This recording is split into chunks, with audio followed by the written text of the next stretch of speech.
کوئی مصیبت نازل نہیں ہوتی مگر اللہ کے حکم سے، اور جو شخص اللہ پر ایمان لاتا ہے وہ اس کے دل کو ہدایت دیتا ہے، اور اللہ ہر چیز سے باخبر ہے۔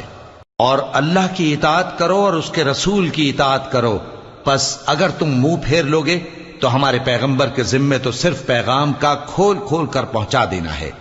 اللہ جو معبود برحق ہے، اس کے سوا کوئی عبادت کے لائق نہیں،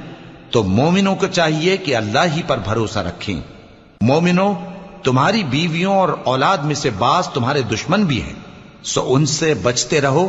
اور اگر معاف کر دو اور درگزر کرو اور بخش دو تو اللہ بھی بخشنے والا ہے، مہربان ہے۔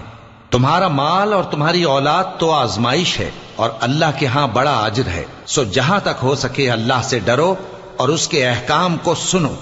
اور اس کے فرمانبردار رہو اور اس کی راہ میں خرچ کرو، یہ